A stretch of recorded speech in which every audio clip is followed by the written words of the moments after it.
बिस्मिल्लाहिर्रहमानिर्रहीम। जरो तुंहिंजो नाव बाजब ओडियाई मंगा, जरो तुंहिंजो नाव बाजब ओडियाई मंगा, रिय थंभे रिय थूणिए, तूं छपर तूं छांव, आऊं कुॼाड़ो कहाँ तोखे मालूम सबकी। अस्सलामु अलैकुम मुंहिंजा तमामु नाज़रीन, उमेद कयां थी त तव्हां बिल्कुलु ठीकु हूंदव। खोड़ सारियूं दुआऊं तव्हां सभिनीनि जे लाइ, नेक तमन्नाऊं तव्हां सभिनीनि जे लाइ। आऊं अव्हां जी पंहिंजी मेज़बान ताहिरा जोयो ऐं प्रोग्राम तव्हांजो पंहिंजो सुबुह मेहरान प्रोग्राम आऊं साण खणी मौजूदु आहियां। Have a good morning. सुबुह सुबुह जो सलाम तव्हांखे सुबुह मेहरान जे हिन अंगण तां क़बूल पवे ऐं उमेद करियां थी त अॼु जी सुबुह ॾाढी ज़बरदस्त तव्हांजी थी हूंदी। ॾींहं जी शुरूआति सुठी करणी हूंदी आहे त पोइ सुबुह खे माना सुठो बणाइणु घुरिजे, पर मोकलूं आहिनि ऐं यकीनन असांखे जॾहिं बि माना मोकल मिलंदी आहे त चाहींदा आहियूं त थोरो रेस्ट हुजे, आराम सां माण्हू जेको आहे न उहो आराम सां ॾींहं जी उनजी शुरूआति थींदी आहे। पर एंड ऑफ द जून पाण पहुची चुका आहियूं। जुलाई जो महीनो स्टार्ट थियण वारो आहे सुभाणे खां। बाक़ी हिकिड़ो महीनो तव्हां सभिनीनि खे मोकल जो आहे ऐं उमेद कयां थी त पोयों महीनो सॼो तव्हांजो जेको आहे सो सुठो गुज़रियो हूंदो, हेल्दी एक्टिविटीज़ हूंदियूं, अवां सुठो घुमियो हूंदो, सुठो रेस्ट कयो हूंदो, सुठो पढ़ियो हूंदो ऐं घरनि में जेके असांजूं भेनरूं उन वक़्तु प्रोग्राम ॾिसनि पियूं सुठा सुठा खाधा तव्हां तयारु कया हूंदा। छो त अक्सर ईअं हूंदो आहे, असां जेको आहे न माना मां ईअं कंदी आहियां, का रेसिपी ॾिसी वठंदी आहियां, वरी सोचंदी आहियां अच्छा फलाणे ॾींहं ते जेकॾहिं मोकल थिए थी त पोइ वरी जेको आहे सो मां ट्राए कंदमि। त माना इहे बि असांजो जेके आहे न हेल्दी एक्टिविटीज़ में इहे सभु शयूं ज़रूरु शुमारु थियनि थियूं। नाज़रीन, प्रोग्राम में साथ मौजूदु आहे मीज़ान बैठक प्रीमियम चूरो चांहि जो ऐं मीज़ान बैठक प्रीमियम चूरो चांहि फौरी तौर ते गहरो सुनहरी रंग ॾिए थी, हिकु मज़बूत भरपूर ज़ाइको पेश करे थी। सो हिन स्पॉन्सरशिप सां पंहिंजे प्रोग्राम जी तरफ़ मां अॻियां वधां थी।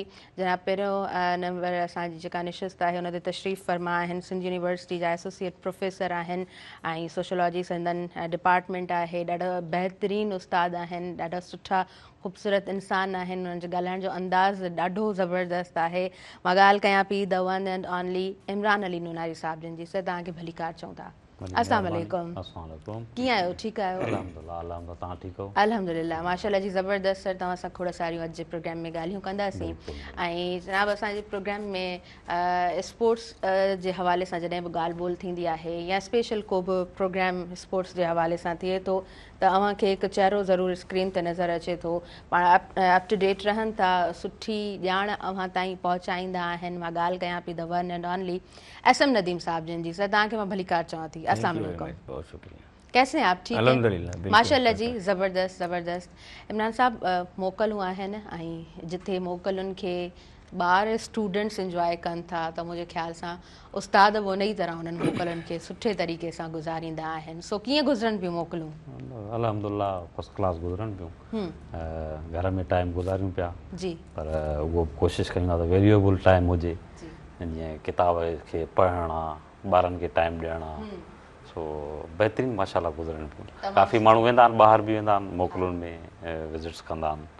जीअं तव्हां चयो त खाधा बि पचाइनि थियूं औरतूं ऐं घर खे टाइम ॾियनि थियूं। काफ़ी अहिड़ियूं जेके जॉब में आहिनि, सॼो साल जॉब रहे थो, हीअ 2 महीना आहिनि त तंहिं करे हिनखे मोकलुनि खे इंजॉय कनि था। पर मोकलुनि में कोशिशि करे त माण्हू जो शेड्यूल टुटी वेंदो आहे, छो जो सुबुह जो रोज़ उथे थो। जेकॾहिं शेड्यूल ठाहे थो ऐं पढ़ण जो टाइम कहिड़ो आहे, खाधे जो टाइम कहिड़ो आहे, वॉक जो टाइम कहिड़ो आहे, हेल्दी एक्टिविटीज़ आहिनि जेके उहे हुजणु खपनि त बिल्कुलु सही था चओ। सुठो टाइम मूंखे बि ईअं लॻंदो आहे त असां जेको आहे न ठीकु आहे पढ़णु इहे सभु शयूं त हिकिड़ो रूटीन में इहे एतिरियूं शुमार थी वियूं आहिनि जो इन सां तव्हां पंहिंजो वास्तो या नातो टोड़े नथा सघो। पर तव्हां जीअं ज़िक्र कयो न वॉक करणु, पंहिंजो पाण खे टाइम ॾियणु, इहो हुजे थो माण्हुनि जी ज़िंदगी में, इहो माना आहे, सम्झो था हुजणु खपे ऐं जेकर न आहे त शामिलु करणु खपे। छा आहे त पहिरियों त पंहिंजो पाण खे टाइम, हेल्थ आहे त तव्हां सभु शइ करे सघो था, पढ़ी बि सघो था, तव्हां पंहिंजे फैमिली खे अपग्रेड करे सघो था, पाण खे अपग्रेड करे सघो था।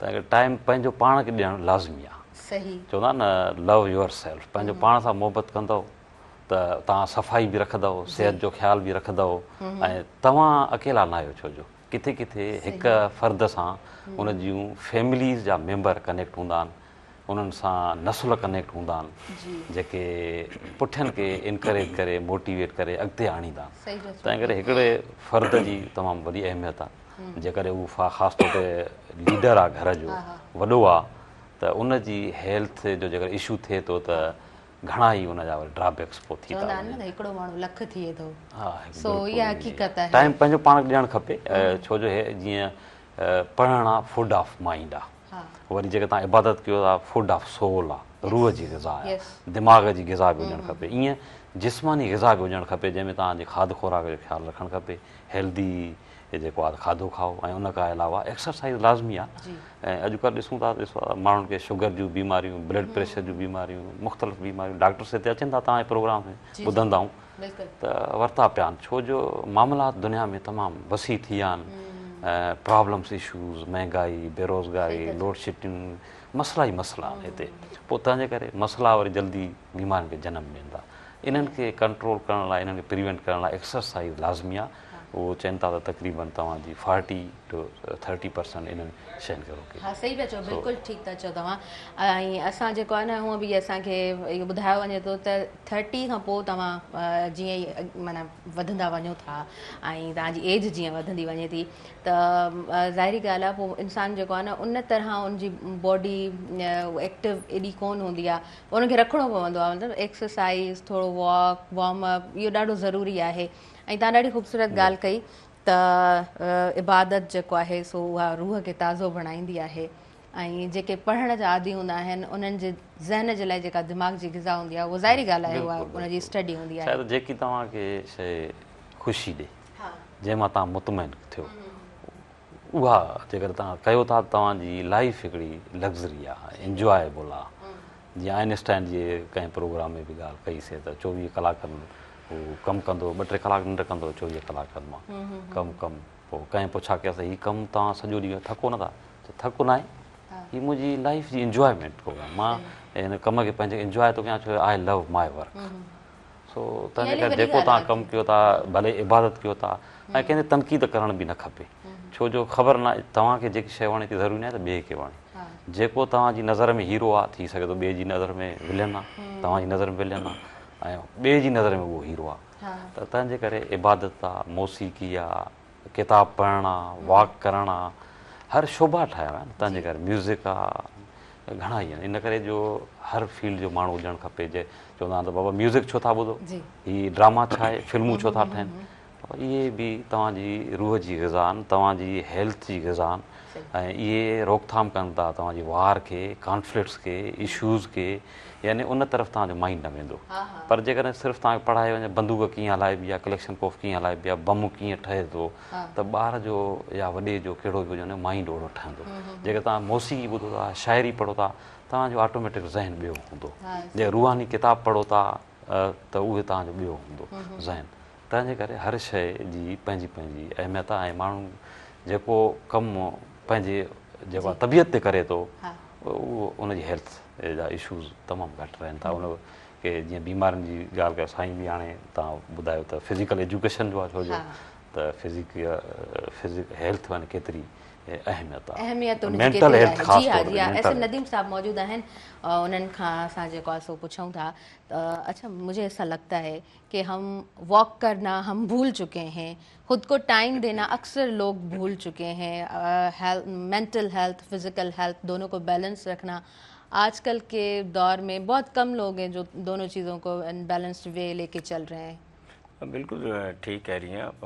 असल में देखें हम लोग जो साईं ने भी बताया कि मुआशी तौर पे और समाजी तौर पे इतने फंस गए हैं मसले मसाइल में कि वो जो रोज़गार का इशू और लोड शेडिंग दीगर मामलात, मकसद बच्चों की परवरिश, फिर उनकी एजुकेशन, ये तो फिर वो टाइम भी नहीं रहा। और दूसरा ये कि पहले के दौर में क्या होता था कि जो हमें इतनी सहूलियात मुयसर नहीं थी, तो उसकी वजह से भी देखें लिमिटेड रिसोर्सेज थे। हाँ, लिमिटेड रिसोर्सेज थे। उसकी वजह से क्या होता था कि जो गाड़ियाँ जो वो बहुत कम लोगों को के पास देखते, अब हर दूसरे बंदे के पास बाइक है, ठीक है ना। तो वो छोटा सा भी काम होता है, थोड़ा सा भी मतलब 500 मीटर का वो बाइक के ऊपर जाते हैं और फिर ले आते हैं। तो ये जो आपका लाइफ स्टाइल है ये आपकी लाइफ को भी प्रोलॉन्ग करता है। देखिए पहले के लोग जो वो 90 साल 100 साल उनकी लाइफ हुआ करती थी, और हेल्दी लाइफ, ये नहीं कि कोई वो बिस्तर पे पड़े हुए या चारपाई पर पड़े हुए जी रहे हो। और आजकल के दौर में देख लें आपके जो मुख्तलिफ बीमारियों ने जन्म ले लिया, ब्लड प्रेशर, हम जो वो पहले शाद नाजी सुना करते थे किसी को ब्लड प्रेशर है या शुगर है, अब तो हर दूसरे बंदे को ये प्रॉब्लम लगी है। उसकी वजह क्या है कि आपने लाइफ स्टाइल चेंज कर, बच्चों को भी ये बीमारियां लग चुकी हैं। बिल्कुल बिल्कुल, वो लाइफ स्टाइल चेंज हो गया है। हाँ। लाइफ स्टाइल चेंज होने से क्या हुआ है कि जो फिर आपके साथ जो दीगर मामला हैं, बीमारियां, उन्होंने भी जन्म ले लिया। फिर मोबाइल आ गया, ठीक है, मोबाइल ने और ज़्यादा निकम्मा कर दिया सबको। हाँ। बस हर चीज़ देखिए, पहले हम लोग डेफिनेटली हम भी पढ़े हैं, हम भी गवर्नमेंट स्कूल में मैंने तालीम हासिल की, नकल भी करते थे अगर हम, तो उसके लिए हम कुछ ना कुछ जो है मेहनत करते थे कि उसके लिए वो चीटिंग के लिए फर्रे बनाने, अकल का होना जरूरी है। बिल्कुल, फर्रे बनाया करते थे, वो लिखा करते थे राइटिंग से। और ये अब वो मोबाइल का दौर है, मतलब इतनी ज़्यादा जो है वो मोबाइल ने बेड़ा गर्क किया है कि बच्चे जो है वो मतलब हमारी जो लोकल लैंग्वेज है, सिंधी है, उर्दू है, उससे तो दूर हुए ही हैं, ठीक है ना, पढ़ने में। जी, जी। बस इंग्लिश का उनको थोड़ा बहुत पता होता है कि जो वो स्कूलों में पढ़ा रहे होते हैं। तो ये काफ़ी चीज़ें हैं जो मकसद हमारी लाइफ के ऊपर जो वो इम्पैक्ट डालती हैं। हाँ। तो उनको मकसद अगर हम पुराने दौर में चले तो मुझे लगता है कि पहले के लोग बेहतर थे हमसे। सही। और आजकल का जो दौर चल रहा है तो वो बहुत ज़्यादा मे बी वो प्रैक्टिकल बहुत ज़्यादा हो। अच्छा सर, तव्हांखे ईअं लॻंदो आहे पहिरीं जा माण्हू वधीक बहितर हुया, उन्हनि जी एक्टिविटीज़ अञा वधीक हेल्दी हुयूं? असां आर्टिफिशियल इंटेलिजेंस जे दौर में त अची विया आहियूं, पर असां घणा सुस्त थी विया आहियूं। डेफिनेटली जेको साईं ॻाल्हि कई त मोबाइल जी तव्हांखे पैरालाइज़ करे छॾियो आहे, दिमाग़नि खे स्टक करे छॾियो आहे। ऐं मां अॼु सुबुह ई ताज़ी ख़बर पढ़ी रहियो यूरोप जी, त उन्हनि ॿारनि ते माना स्कूल टाइम ते जेको आहे पाबंदी लॻाए छॾी आहे मोबाइल हलाइण ते। ऐं ॿियो उन खां पहिरीं कुझु ॾियारा पहिरीं मुंहिंजे ख्याल में को स्वीडन या डेनमार्क हुयो, उन्हनि बि ॿारनि ते बिल्कुलु पाबंदी हणी छॾी आहे, फ्री मोबाइल। इहो छा आहे, छाजे लाइ लॻाई अथनि? ज़ाहिर ॻाल्हि आहे रिसर्च खां पोइ, तहक़ीक़ खां पोइ ख़बर थी पए त हीअ दिमाग़नि खे मफ़लूज करे, स्टक करे, यानी हाइजेक करे छॾे थी।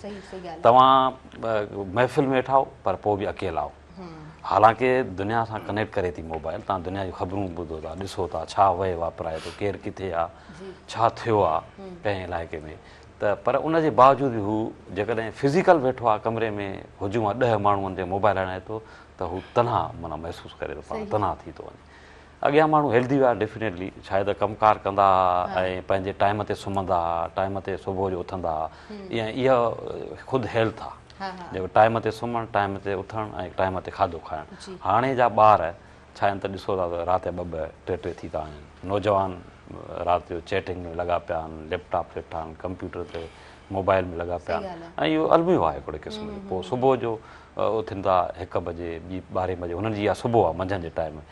हीअ बहादुर शाह ज़फ़र 2 वारो किसो, बादशाह सलामत जेको आहे तोखां सिज इजाज़त घुरे थो निकिरण जी 2 बजे, त हे पोइ तंहिंजे करे उन्हनि जा दिमाग़ उहो मफ़लूज थी वेंदा, पोइ पढ़ाई में दिलचस्पी घटि रहंदी, ऐं इन सां जेको माइंड क्रिएट रहंदो। ॿियो वरी जेको वॾे में वॾो इशू आहे डाइजेशन सिस्टम जो, माना मेमोराइज़ जेको आहे मेमोरी पावर उन में तमामु घटिजी थो वञे मोबाइल जे यूज़ सां, घणे सां।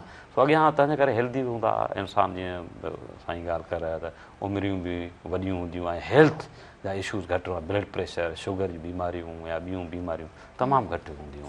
हाणे बि वञो जिथे जिथे निज ॿाहिराड़ियूं आहिनि, उते उतां जा माण्हू तमामु हेल्दी आहिनि, फिज़िकली मेंटली बि शार्प। कुझु शयूं मां ॾिठियूं पिए त दुनिया में 4-5 जेके बि रिवॉल्यूशन्स आया, उहे इन जे लाइ आया उन्हनि माण्हुनि ते बेशक ज़ुल्म तमामु घणो थींदो हो, वर्किंग आवर्स तमामु घणा हुया ऐं हू इनजस्टिस ॾिसंदा हुआ, पर हुननि जो माइंड पोइ बि क्रिएटिव हुयो, हू हक़ जो आवाज़ उथारण जे क़ाबिल हुया।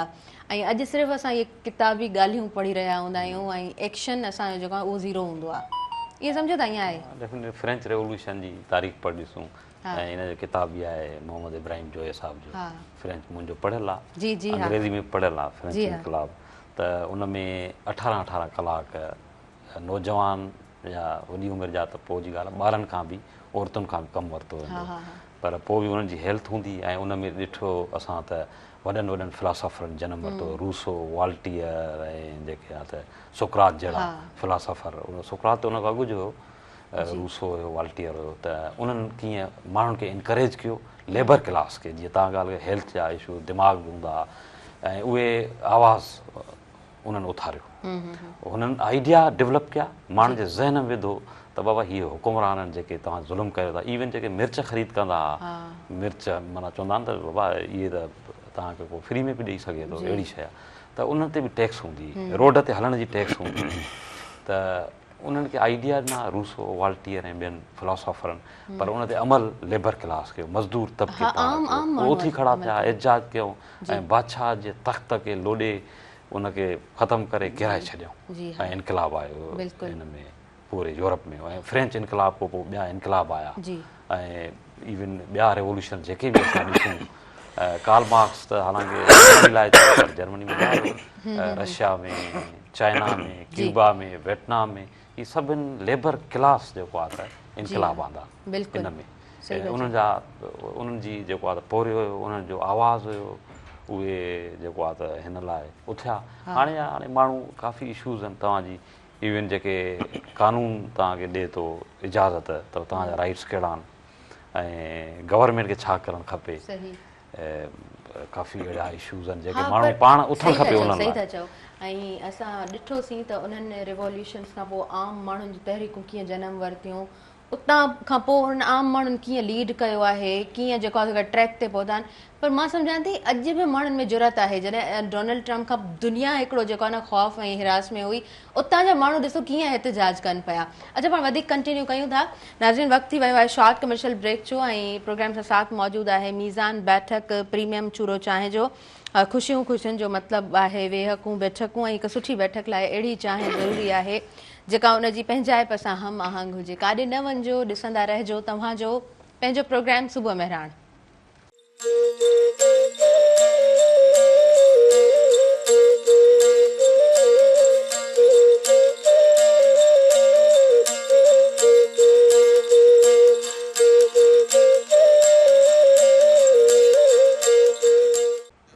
नाज़रीन सभिनी ॾिसंदड़नि खे आउं ॿीहर वेलकम चवां थी तव्हांजे पंहिंजे प्रोग्राम सुबुह महिराण में। सुबुह महिराण सां स्पॉन्सरशिप बि मौजूदु आहे मीज़ान बैठक प्रीमियम चूरो चांहि, जे साथ सां प्रोग्राम जी तरफ़ अॻियां वधूं था।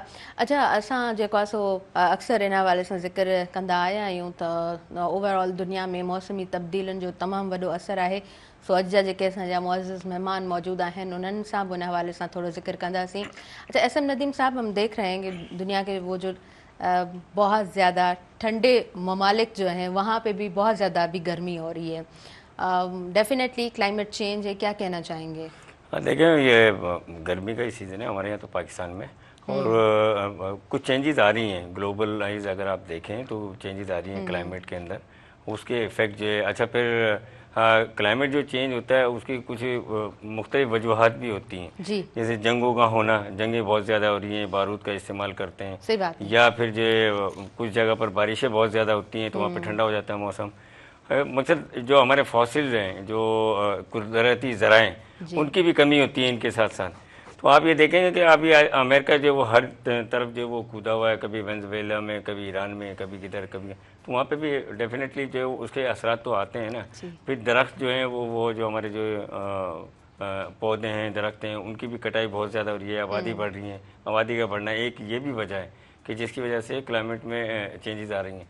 तो हमारे पाकिस्तान में तो इस दफ़ा स्पेशली मैं हैदराबाद की बात करूँगा कि गर्मी इतनी बहुत ज़्यादा हुई नहीं है, हुई है लेकिन क्योंकि गर्मी का मौसम है, बहुत ज़्यादा नहीं हुई, 3-4 दिन थी, उसके बाद मौसम जो वो बेहतर ही रहा है कि वो जो मतलब एक एक्सेप्टेबल जो आप कहते हैं ना मौसम, तो वो है। बाकी यहाँ अमेरिका है, इंग्लैंड है, यूरोप के कंट्रीज़ आप चले जाएँ तो वहाँ पे जो है डेफिनेटली जो है जो वेदर है उसका पता नहीं होता कि कब जो है वो मौसम जो है वो ठंडा होगा और कब जो है गर्म होगा। तो ये डेफिनेटली है, चेंजेस तो हो रही हैं। सही, बिल्कुल सही।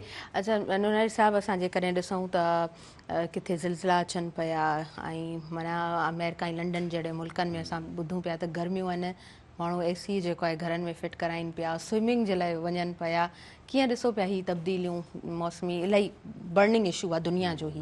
जी, इहो बर्निंग इशू हार्ट इशू आहे, छो जो हिकु ॿ इशू आहिनि जेके वॾा इशूज़ आहिनि, माना जंहिंखे कंट्रोल करिणो आहे दुनिया खे पूरी खे, ऐं इन ते सॼी डिस्कस हले पई, सेमिनार, कॉन्फ्रेंस, वर्कशॉप्स, पॉलिसीज़ ठहनि थियूं, दुनिया जा परेशान आहिनि लीडर त क्लाइमेट चेंज खे कीअं मुंहुं ॾियूं।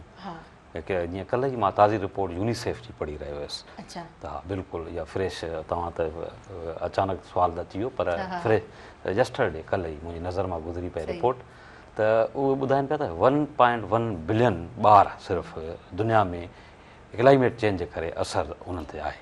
उन्हनि ते एजुकेशन ते असरु पए थो, फिज़िकल असरु थो पए ऐं बुख ते असरु थो पए, छो जो उनजी वरी वजह जेके ॿुधाइनि पिया जीअं अर्थक्वेक अचनि पिया तव्हां ॾिठो त 2 ॾींहं 3 ॾींहं पहिरीं तक़रीबन 6-7 मुख़्तलिफ़ हंधनि ते वॾा अर्थक्वेक्स आया आहिनि वेनेज़ुएला में तबाही मचाए छॾी हुन अर्थक्वेक आहे ऐं फायर्स लॻनि थियूं जंगल जा जंगल सड़ी था वञनि वॉल्केनोस ॿरनि पिया इहे अचनि था ऐं स्टोर्म जेके थंडर स्टोर्म थियनि थियूं उहे बरसातियूं जेके तेज़ आहिनि उहे अचनि थियूं फ्लड्स अचनि पिया माना मुख़्तलिफ़ शयूं आहिनि जेके तबाही मचाइनि क्लाइमेट चेंज जे करे त ॿुधाइनि पिया 1.1 बिलियन माण्हू उहे ॿार जेके आहिनि उन में इफेक्ट थियनि पिया ऐं उन में ख़ासि रिपोर्ट जेकी हुई त बांग्लादेश पाकिस्तान इंडिया ऐं श्रीलंका जा वधि में वधि उन्हनि ते असरु पए थो ॿारनि ते उन्हनि जी ख़ासि ॿारनि जी रिपोर्ट यूनिसेफ जी त चिल्ड्रेन्स ते उन में इहो बि आहे त असां चयो ग़रीब मुल्कनि रिसोर्सिस घटि आहिनि अॻे ई फूड शेल्टर जो जेको आहे त इहो वॾो मसइलो आहे असांजो सो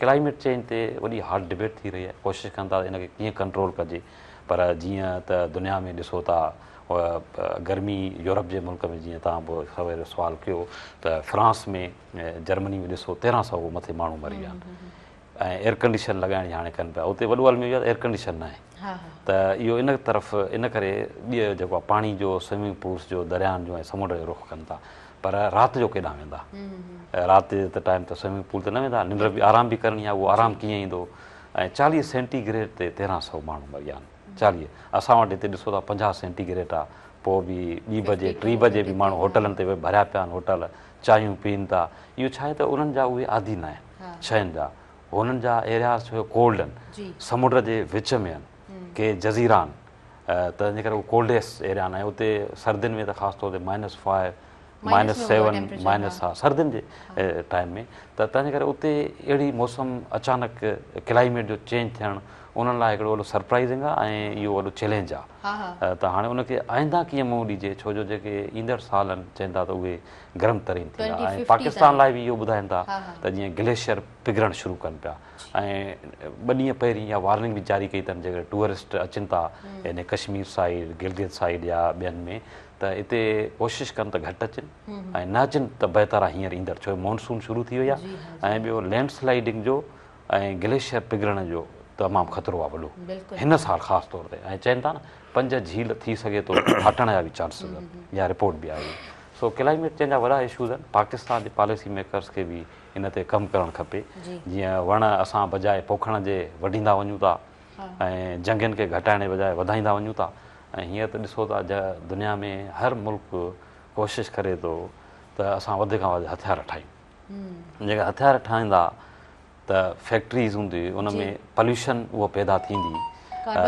पॉल्यूशन पॉपुलेशन वधी वई आहे त उहे ज़ाहिरी ॻाल्हि असांजे क्लाइमेट ते ज़रूरु असरु अंदाज़ थींदा इहे जंगियूं बारूद हथियार त पोइ जेकॾहिं पॉलिसी मेकर्स कमु कनि था त उनजो लाहे अमल कहिड़ो हुजणु खपे इहो ख़ुदि वॾो हिकिड़ो सुवालु आहे माना $1 मिलियन क्वेश्चन आहे हिकु तरफ़ तव्हां ॻाल्हियूं कयो था त बाबा क्लाइमेट चेंज अचे दुनिया में तबाहियूं अचनि थियूं ऐं ॿिए तरफ़ बम बारूदनि जंगियुनि कॉन्फ्लिक्ट्स जी ॻाल्हियूं हली रहियूं आहिनि त उन में माना जेको उनजो अपोज़िट आहे क्लाइमेट चेंज खे कंट्रोल करण जो अपोज़िट आहे त उहो क्लाइमेट चेंज ते कीअं कंट्रोल पोइ आणींदव ऐं क्लाइमेट खे कीअं तव्हां जेको आहे त बरक़रार रखंदव त जीअं इहे तबाहियूं कारियूं न अचनि इंसान मरनि ईअं न आहे सिर्फ़ु तव्हांजी बिल्डिंग्स रोड रस्ता इंफ्रास्ट्रक्चर तबाह थिए थो पर माण्हू मरनि था 1400-1500 माण्हू यूरोप में मरी विया आहिनि सिर्फ़ु टेम्परेचर फाटी करे ऐं उन वारा वेनेज़ुएला में ज़िलज़िलो ॿियनि ज़िलज़िलो पाकिस्तान ज़िलज़िला अचनि पिया ऐं इहे बि ज़िलज़िला बि वरी ॿी वजह बि इहा बि थी सघे जेके असांजे बारूदी सुरंगूं विछायूं पिया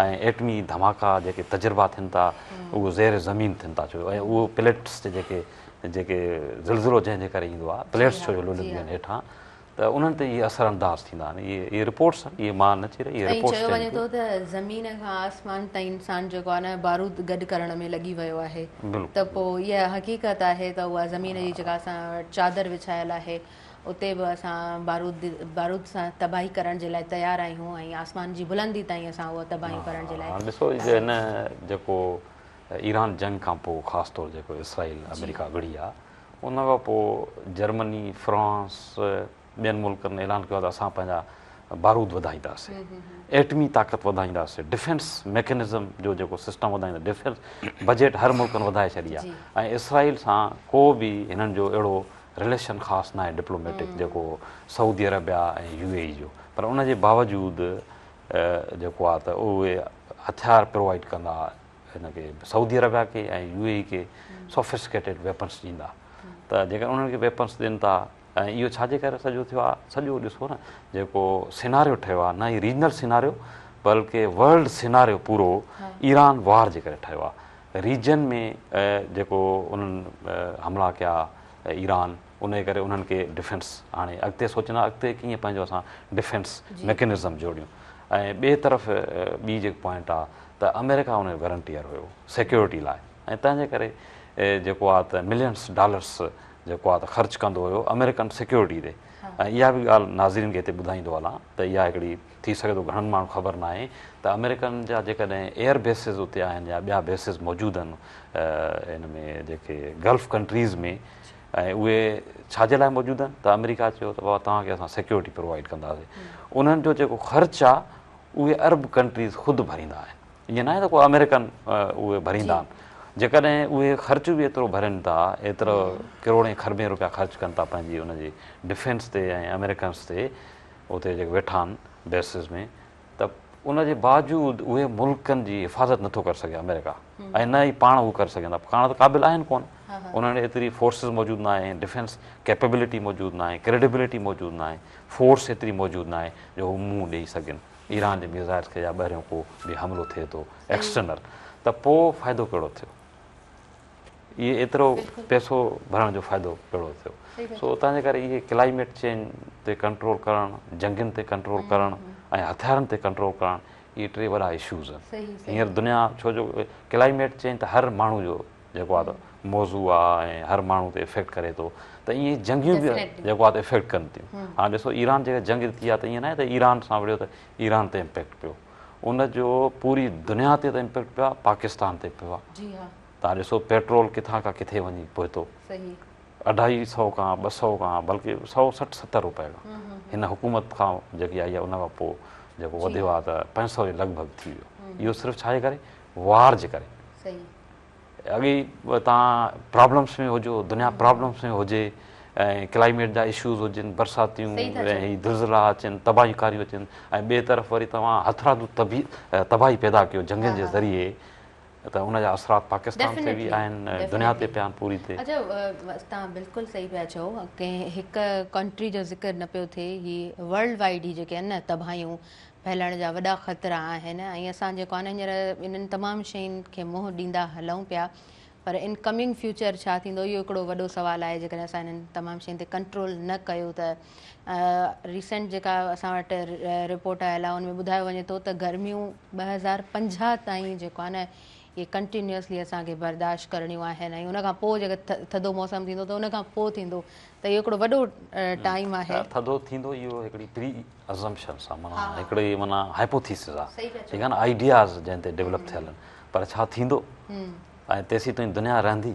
ऐं जेके हथियार ही बारूद ही बम ठाहिनि पिया, ॾिसो नॉर्थ कोरिया हाणे चए थो त मां पंहिंजो अहिड़ो शिप हिते में मोकिलींदुमि हिन समुंड में जंहिंमें एटम बम मौजूदु हूंदा, यानी दुनिया जे लीडर्स जा माइंड्स ॾिसो कहिड़ी तरह डेवलप थिया आहिनि, कहिड़ी तरफ़ वञी रहिया आहिनि। अॻे वारो अमेरिका न आहे, जीअं अमेरिका निछ ॾींदो त सॼी दुनिया खे ज़ुकाम थींदो, अमेरिका में थोरो नंढी हवा घुलंदी त पूरी दुनिया में तूफ़ान अची वेंदो, हाणे उहो न आहे सिलसिलो। हाणे ताक़तनि जो जेको तवाज़ुन आहे बदिलिजी चुको आहे, वर्ल्ड ऑर्डर जेके चऊं था, जीअं तव्हां चयो असरु थिए थो न दुनिया ते, न्यू वर्ल्ड ऑर्डर जेको डेवलप थियो आहे उहो अलॻि आहे, मल्टीपोलर वर्ल्ड हा। हिते अमेरिका ईअं न सम्झे त जीअं मां हाणे चाहींदुसि उहो थींदो। तव्हां ॾिसो ईरान जहिड़ो मुल्क जंहिं ते कई पाबंदियूं हुयूं ऐं उन जा पैसा फ्रीज़ थियल हुया, कोई उन सां कारोबार न पियो करे, असांजी गैस पाइप लाइन जेको 800 किलोमीटर आहे जेको अञा ताईं न ठही आहे, जेकी रहियल आहे, उहा उते जो उते डंप थी वई, स्टॉप थी वई। छाजे करे? सिर्फ़ु ईरान ते पाबंदी, ईरान सां हिन तहलकात सभु को ख़तमु करे, जेके तहलकात रखंदो त अमेरिकन जी पाबंदियुनि जा ऐं उनजी जेके सैंक्शन्स आहिनि, ॿियूं जेके चैलेंजिस ईंदियूं उन मुल्क खे, उन्हनि खे मुंहुं ॾींदो। त अमेरिका हाणे उहो न ई रहियो, चवण जो मक़सदु आहे त ईरान जहिड़ो मुल्क बि उनखे हमेशह बादशाही कोन रहंदी आहे, उहो त राइज़ एंड फॉल आहे ई आहे। रोम कंहिं दौर में हुयो, चाइना कंहिं दौर में हुयो, जापान कंहिं दौर में, यूरोप कंहिं दौर में सुपर पावर हुयो, रशिया हुयो। एग्जैक्टली सो इहा तब्दीली थी चुकी आहे हींअर ऐं इनखे अमेरिका खे एक्सेप्ट करिणो पवंदो। बाक़ी ट्रंप जी इहो बार बार बबकियूं हण सॉरी सिंधीअ में चवंदा आहिनि त मुंहिंजी मक़बूलियत अञा बि जॾहिं इलेक्शन मूं खटी उन खां बि वधी वई आहे ऐं ईरान मूंखे मिनथूं थो करे त अच्छा ॻाल्हियूं इहो मां कंहिं डिस्कशन में ॿुधो त ट्रंप जी जेका वाइफ आहे हुन को किताबु लिखियो आहे उन में हिन ज़िक्र कयो आहे त इसराइल सां जेको आहे सो दुनिया खे बग़ावत करणु घुरिजे ऐं उनखे हाणे जेको आहे स्टॉप कराइणु खपे न त दुनिया में एतिरियूं तबाहियूं ईंदियूं जंहिंखे असां मुंहुं ॾेई कोन था सघूं। दुनिया जेको आहे तबाही जे किनारे ते अची वेंदी।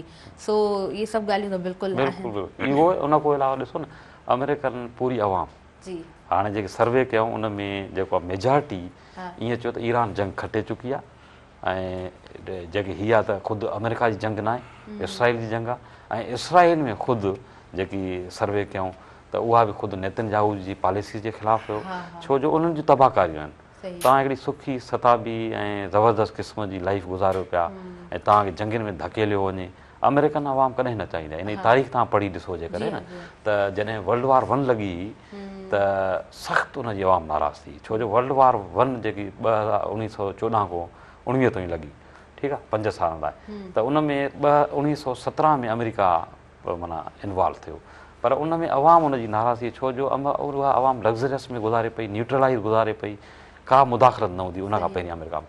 पोइ छा थियो जॾहिं हिटलर राइज़ थियो ऐं तबाहकारियूं आंदियूं ऐं ॾिठे सुपर पावर जर्मनी थिए थो त अमेरिका चाहियो त हाणे मां हिन जंग में ॿी जंग अज़ीम कीअं पिया जेके 20 साल पोइ लॻी पहिरीं जंग अज़ीम खां पोइ त उन में 1949 खां 45 ताईं वरी लॻी।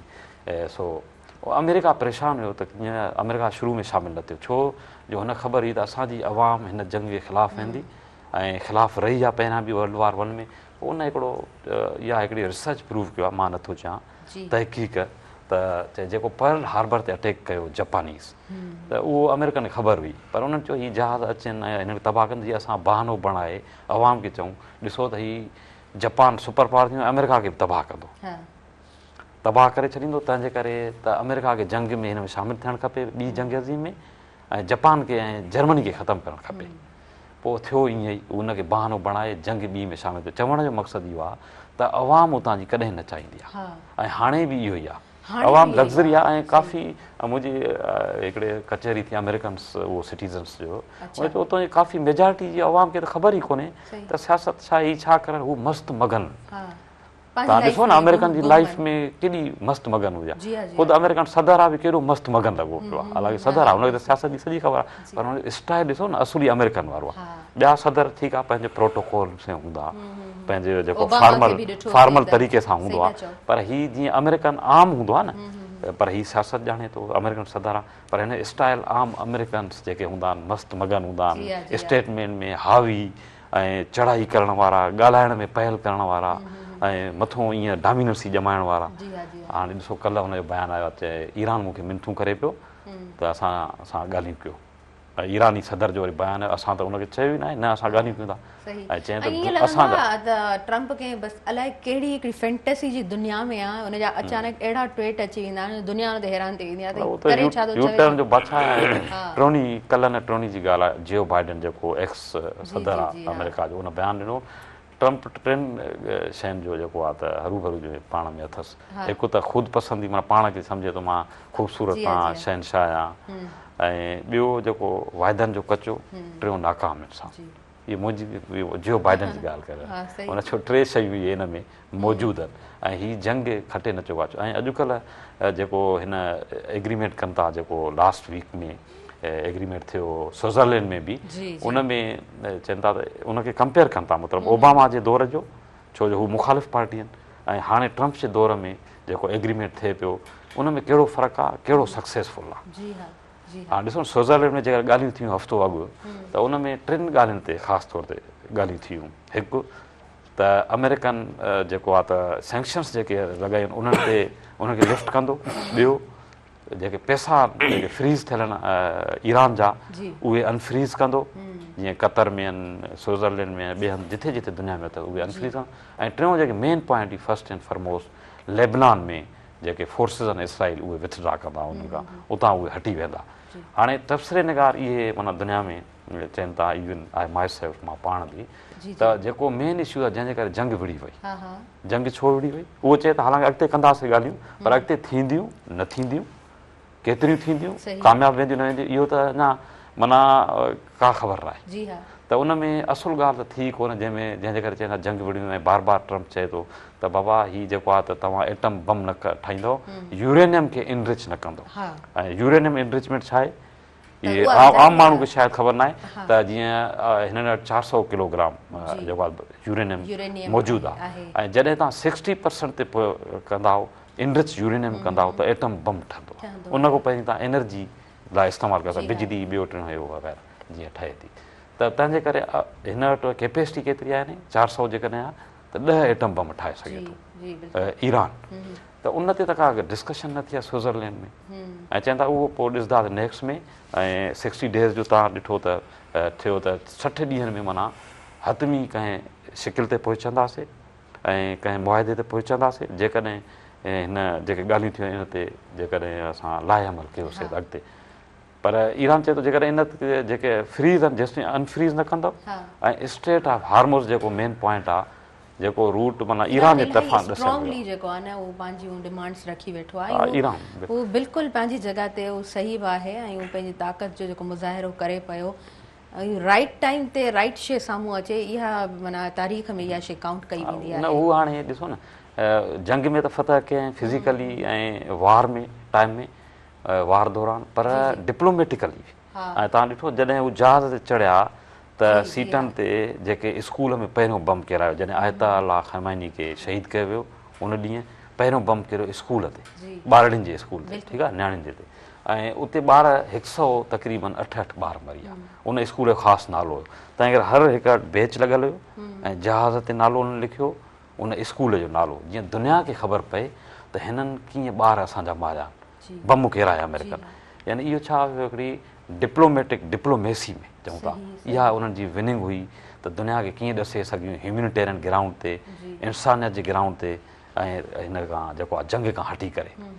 त ईरान जी डिप्लोमेटिक ते फतह थी आहे ऐं इवन टेबल्स टाक्स में फतह थी आहे। ऐं वरी जेकॾहिं अचे थो जीअं चऊं था यूरेनियम इनरिचमेंट जी ॻाल्हि आहे, बमनि जी ॻाल्हि आहे, उहा त डिस्कस न थी, जंग में ऑलरेडी फतह हुआ ऐं लेबनान को जेकॾहिं हू फोर्सिस बि हटाए थो जंग बि बंदि थी वई ऐं ईरान जा जेको फ्रीज़ आहिनि हेॾा $बिलियंस उहे अनफ्रीज़ थियनि था त ईरान खे त यानी बेनिफिट्स ई बेनिफिट्स आहे, पर अमेरिका खे हिन वक़्तु कहिड़ो बेनिफिट्स आहे इहो हिकिड़ो अञा वॾो सुवालिया निशान आहे। छो जो यूरेनियम जी जेकर बम इहे टॉपिक एॾो इंट्रस्टिंग आहे, असां पूरो प्रोग्राम हिन टॉपिक ते खणी हलूं त यकीनन असांजी जेको आहे ॻाल्हियूं ज़ाहिरी ॻाल्हि आहे उहो बहस खुटंदो कोन।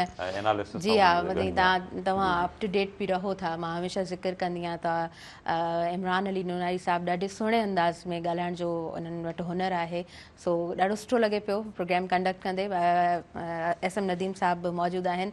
अच्छा, हम खेलों के हवाले से भी थोड़ा जिक्र करेंगे और जाहिर सी बात है जून एंड जुलाई 2 महीने जब मिलते हैं तो हमेशा ये जिक्र मुझे लगता है ये करना चाहिए कि जहाँ पे बच्चों को आप पढ़ाते हैं, होमवर्क कराते हैं, वहाँ पे उनको उनकी एक्स्ट्रा एक्टिविटीज़ पे भी ध्यान ज़रूर देना चाहिए, उनकी खेलों पे ज़रूर ध्यान देना चाहिए।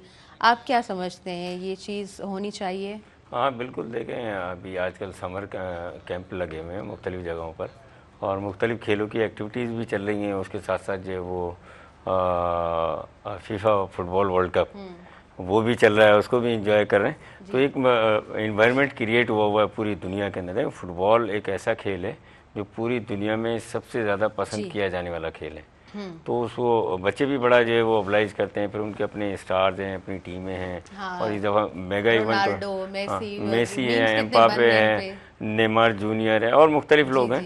तो 48 टीम्स जो हैं वो उसमें फुटबॉल वर्ल्ड कप में हिस्सा ले रही हैं। तो आजकल मैं देख रहा हूँ कि फ़ुटबॉल का जो लोकल सतह पर, जो आपने बात की ना कि गर्मियों की छुट्टियों में फुटबॉल के टूर्नामेंट्स वगैरह काफ़ी हो रहे हैं, चाहे वो फ्लड लाइट की रोशनी में हो या डे के अंदर हो, उसमें बच्चे बहुत ज़्यादा इन्वॉल्व हैं। और लोग क्रिकेट भी जो है वो अभी आजकल आपको पता है कि जो है वो गर्मी है तो ये क्रिकेट का पूरा दिन का गेम होता है। हाँ। तो ऑफ सीज़न चल रहा है ज़्यादातर, तो क्रिकेट में इतनी ज़्यादा एक्टिविटीज़ नहीं है। तो फुटबॉल के कैंप्स भी लगे हुए हैं, लोग जो वो फिर मुख्तलिफ खेलों के लगाते हैं, इंडोर एक्टिविटीज़ करवाते हैं, कोई ताइक्वांडो है या जूडो है, इस टाइप की एक्टिविटीज़ करवा ली, बैडमिंटन, वॉलीबॉल। तो इंडोर गेम्स जो है उनके कैंप से कंपटीशन जो है वो ज़्यादा हो रहे हैं और होने भी चाहिए। देखिए बच्चों को पूरे साल जो बच्चे पढ़ते हैं स्कूलों में जाते हैं, इतना भारी भरकम जो वो बैग जो वो अपने कंधों पर लाद कर लेकर जाते हैं, 80% बच्चे जो वो ऐसे ही जाते हैं और फिर वो ट्रैवल भी करते हैं, तो वो थोड़ा सा रिलैक्स भी होना चाहिए उनकी लाइफ के अंदर। और फिर देखें स्पोर्ट्स के ज़रिए आपकी इम्यूनिटी पावर जो है, क़ुव्वत मुदाफ़ियत, वो बहुत ज़्यादा डेवलप होती है कि आप किसी भी जो वो मतलब प्रेशर को एब्जॉर्व करने के लिए आपके अंदर कितनी सलाहियत हैं, या फिज़िकली आप जो वो कितना जो वो टफ़ हैं, कितना आप बर्दाश्त कर सकते हैं, ठीक है ना। डिसीजन मेकिंग आपकी अच्छी हो जाती है। अगर ये मैं फिजिकल एक्टिविटीज़ की जो बेनिफिट्स हैं वो बता रहा हूँ आपको, तो ये सारी चीज़ें, और एटीट्यूड आपका पॉजिटिव होता है।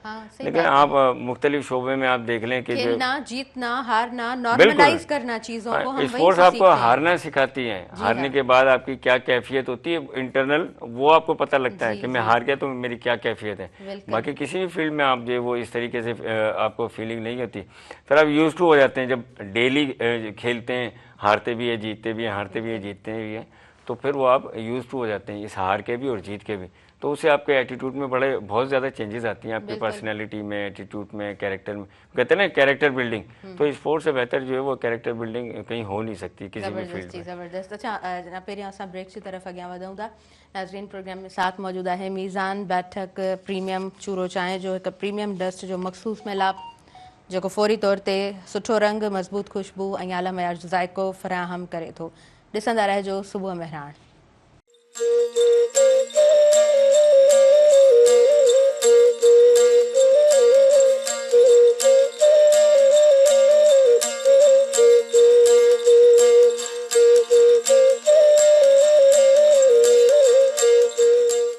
नाज़रीन, सभिनी ॾिसंदड़नि खे आऊं ॿीहर वेलकम चवां थी तव्हांजे पंहिंजे प्रोग्राम सुबुह मेहराण में। ऐं सुबुह मेहराण में स्पॉन्सरशिप मौजूद है मीज़ान बैठक प्रीमियम चूरो चांहि जी। ही फौरी तौर ते गहरो सुनहरी रंग ॾिए थी, एक मज़बूत भरपूर ज़ाइको पेश करे थी। सो हिन स्पॉन्सरशिप सां ही अॻियां वधूं था प्रोग्राम जी तरफ़।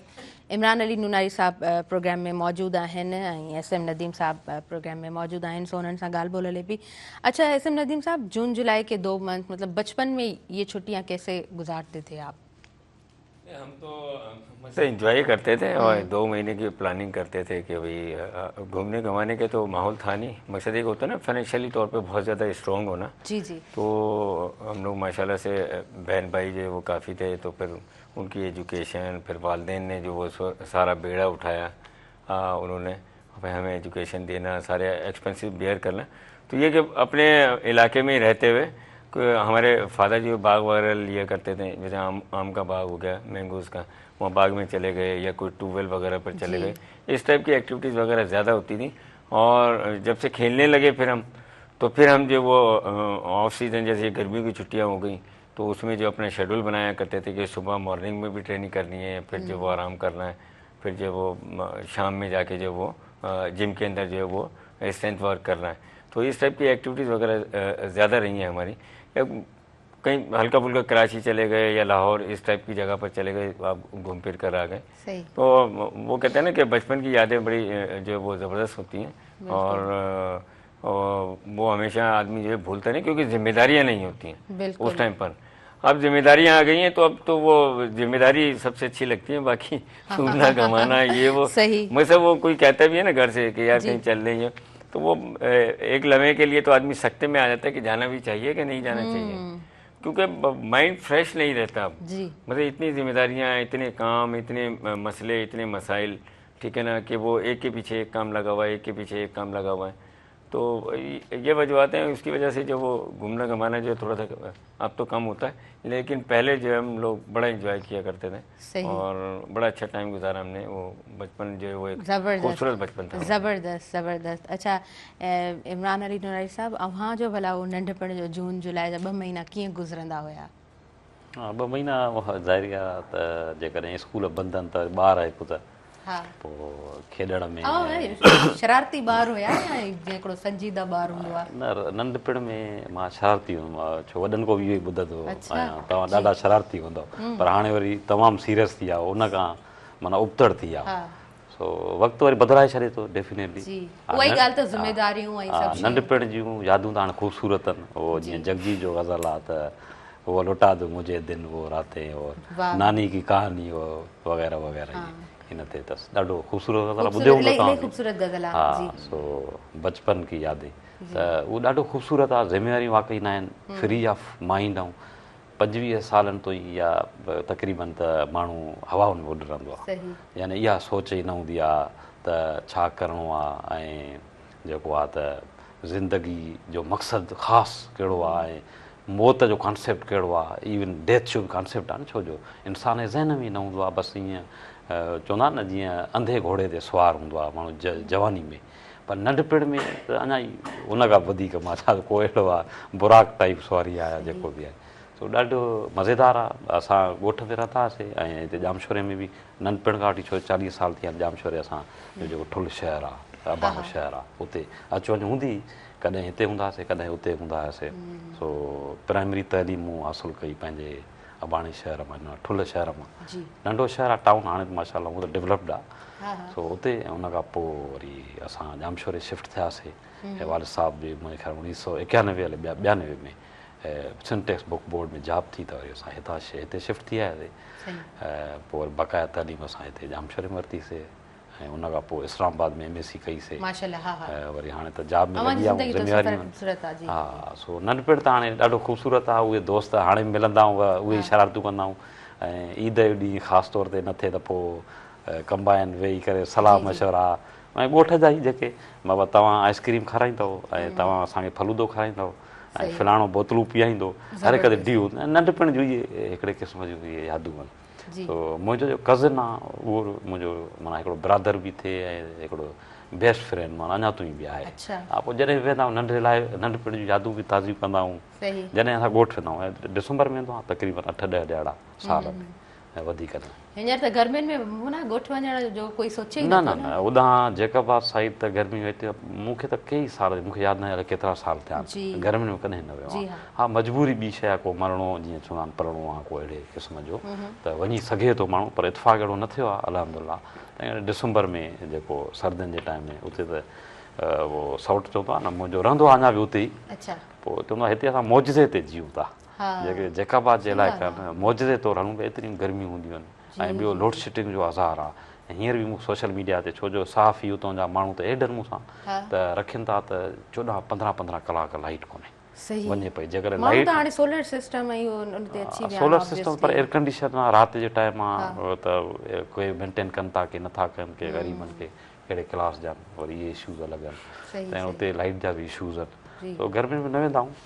सो हाणे वरी ज़िम्मेवारियूं आहिनि त साईं वांगुरु त सोचणो पए थो 10 भेरा त हेॾा नारायण कागान वञूं ॿिए हंधि वञूं या ॿिए मुल्क किथे वञूं या कंहिं इबादत लाइ उमिरो करे थो अचे तुर्की वञे थो दोस्तनि विज़िट करे सघे थो पर इहो सोचणो पए थो पहिरीं त हीअ कम जेके आहिनि त पोइ त इहे रहिजी वेंदा सॼा अच्छा हूअं माना तव्हांजो जेको एक्सपोजर आहे उहो स्टडी जे हवाले सां ई सुठो रहियो आहे स्टडी हा बिल्कुलु इस्लामाबाद में मुंहिंजी असुल में तइलीम आहे MSc उतां कईसीं तव्हांजो हूअं माना एक्सपोजर तव्हांखे जेको बि मिलियो आहे स्टडी जे हवाले सां ई तव्हांखे सुठो मिलियो आहे बिल्कुलु उहो त वालिद साहब माशाल्लाह नंढपिण खां वठी उन्हनि जी बि तरबियत आहे उहो असांजो हिकिड़ो माना टीचर आहे जी हा सेखारे नंढपिण खां वठी ऐं वालिद साहब जो शुरू खां ॾिसो लंडन 1995 में वियो 95 त माना त ॾिसो त 30 साल पहिरीं उन्हनि पंहिंजी डायरी में ज़िक्र कयो आहे सॼो इंस्पायर हुया मोहम्मद इब्राहिम जो बि ज़िक्र कयो अथनि रसूल बख्श अली जो इलाही ज़िक्र कयल आहे उन्हनि जो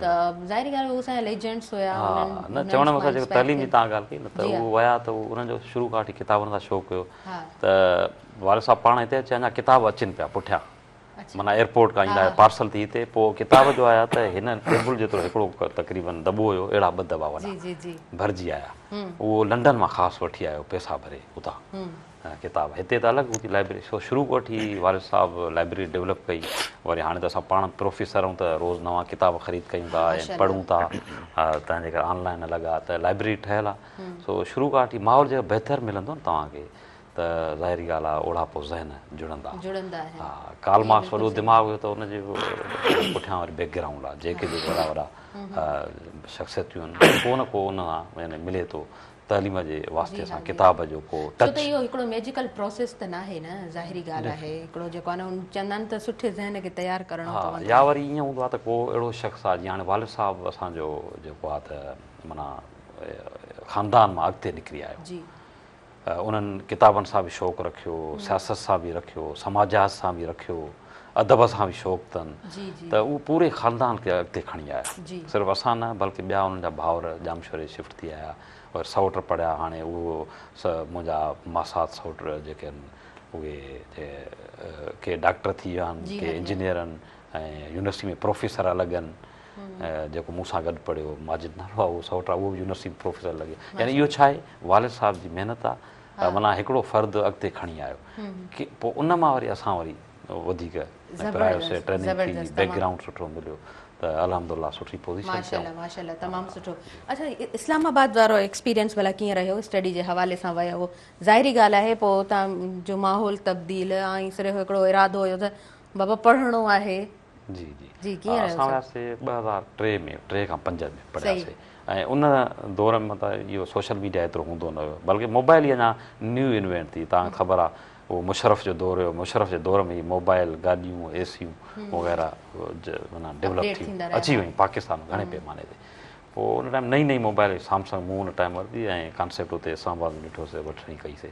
चवण जो इहो दौर उन टाइम में असां इस्लामाबाद पढ़णु, असांजो जेको नेटिव ॻोठु आहे, जेको शहर आहे ठुल्ह, उन्हनि लाइ हैरानगी थी वई। चए त बाबा इहे जेको आहे त इमरान ऐं मुंहिंजो माजिद जो कज़िन वियासीं ॿई असां इस्लामाबाद, दाख़िला वरिती चए इस्लामाबाद विया आहिनि। हैरत अंगेज़ ॻाल्हि उन्हनि लाइ हुई, ऐं उन टाइम कम्यूनिकेशन एतिरी हुई न जेकी हींअर आहे।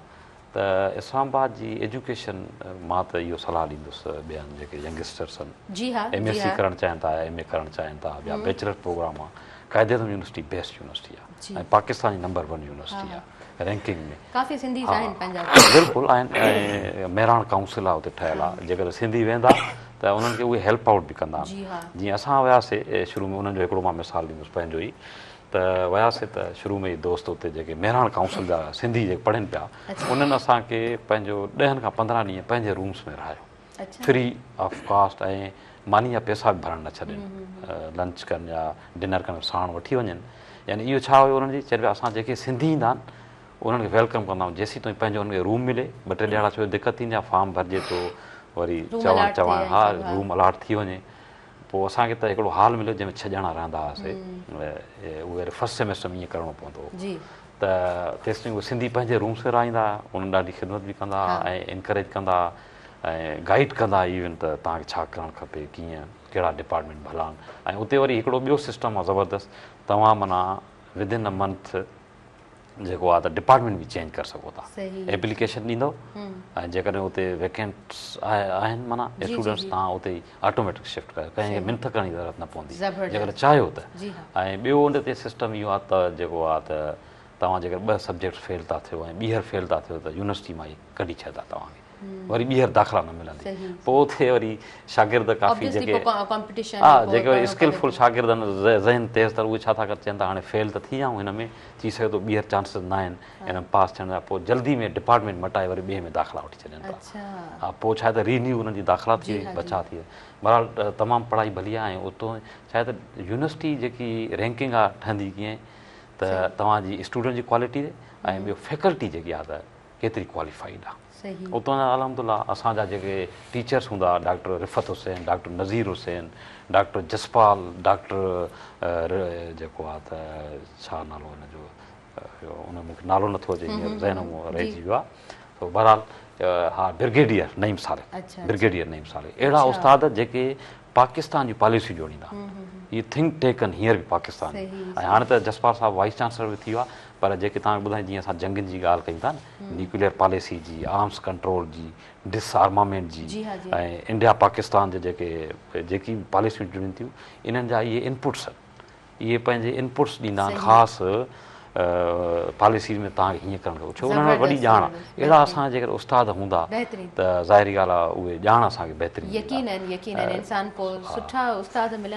पहिरियां असां वियासीं जॾहिं यूनिवर्सिटी में शुरू ॾियारनि में, त उहो अंग्रेज़ी में फुल लेक्चर हूंदो। इहो ज़रूरु ॿुधणु चाहींदमि, पर पहिरीं इजाज़त वठां थी, ब्रेक वठूं असां। नाज़रीन वक़्तु थी वियो आहे शॉर्ट कमर्शियल ब्रेक जो।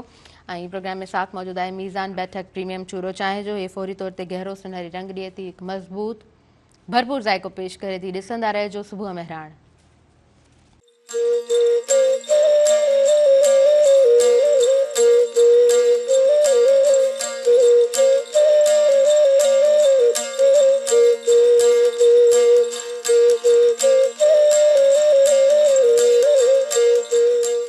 नाज़रीन सभिनी ॾिसंदड़नि खे आउं ॿीहर भली कार्ड चवां थी सुबुह मेहरान प्रोग्राम में। ऐं स्पॉन्सरशिप मौजूदु आहे मीज़ान बैठक प्रीमियम चूरो चांहि जी। ही फौरी तौर ते गहरो सुनहरी रंग ऐं मज़बूत भरपूर ज़ाइको पेश करे थी। सो हिन साथ सां प्रोग्राम जी तरफ़ अॻियां वधूं था। SM नदीम साहब असां सां गॾु मौजूदु आहिनि ऐं SM नदीम साहब ॾाढे सुठे अंदाज़ में उन्हनि सां गुफ़्तगू थी आहे। ऐं उन खां अलावा इमरान अली नुनारी साहब असां सां गॾु मौजूदु आहिनि। अजय सर तव्हां ज़िक्र कयो पिया इस्लामाबाद स्टडी जे लाइ जॾहिं वियो त स्टार्टिंग वारो उहो माहौल प्लीज़ तव्हां कंटिन्यू कयो। हा, हिकु त मेहरान काउंसलर जी मां चयो वेलकम जेको आहे ॾाढी वणी। ॿियो जॾहिं क्लासनि में असां इन थियासीं त उस्ताद पूरी अंग्रेज़ी ॻाल्हाइनि, छो जो बैचलर मुंहिंजी हितां थियल हुई सिंध यूनिवर्सिटी मां, हितां वरी पोइ वियासीं इस्लामाबाद त फुल अंग्रेज़ी में ॻाल्हाइनि ऐं वॾियूं वॾियूं ॻाल्हियूं कनि। मतिलबु त पॉलिसीज़ ते ॻाल्हियूं, एनालिसिस जूं ॻाल्हियूं, रिसर्च जूं ॻाल्हियूं, गहरियूं गहरियूं ॻाल्हियूं।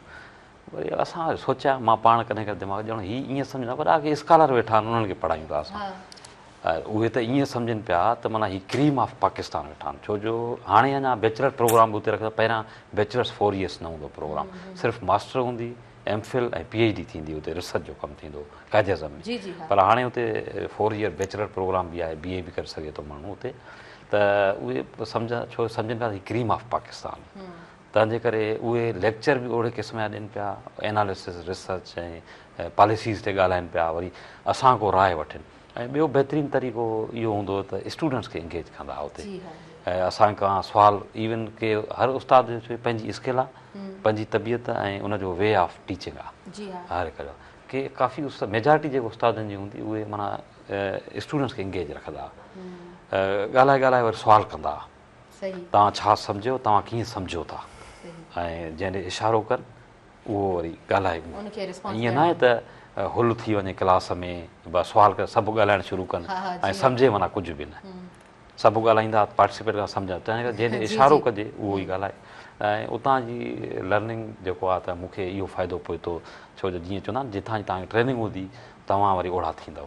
त कोशिशि कंदो आहे त मूं उहो बि इम्प्लीमेंट कयां, ट्रेनिंग हा रिफ्लेक्शन कयां। ऐं उन खां अलावा ॿियूं जेके इंटरनेशनल रिफ्लेक्शन ॾिसूं था, अटेंड कयूं था प्रोग्राम्स, त वरी चेंजिंग आणियूं था टीचिंग मेथडोलॉजी में वक़्तनि ब वक़्तनि। त उतां जो इहा हूंदी, पोइ उन में सेमेस्टर हिकिड़े में असांखे हेतिरियूं तक़रीबन रीडिंग्स ॾेई छॾियऊं। रीडिंग्स यानी पढ़ण लाइ मवाद।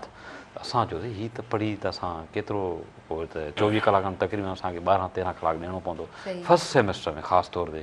वॾा प्रेशर्स हुया, ऐं हूअं बि जेकी तव्हां नई शइ में दाख़िल थींदा प्रेशर्स मौजूदु हूंदा आहिनि। त उनजी असां छो जो हिते एतिरा आदी न हुयासीं रीडिंग्स जा, ऐं उहो रीडिंग्स पढ़णियूं न आहिनि, उन्हनि खे हज़म करिणो हूंदो, वरी उन्हनि मां इम्तिहान वरितो वेंदो, छो जो ॿुधाईंदा। ऐं उतां जो मुख़्तलिफ़ तरीक़ेकार हूंदो। हाणे त सिंध यूनिवर्सिटी माशाल्लाह डेवलप थी वई आहे, डिजिटलाइज़ सिस्टम सभु कुझु आहे, टीचिंग मेथडोलॉजी उस्तादनि जी ज़बरदस्त आहे, ऐं क्वालिटी तमामु इम्प्रूव थी आहे।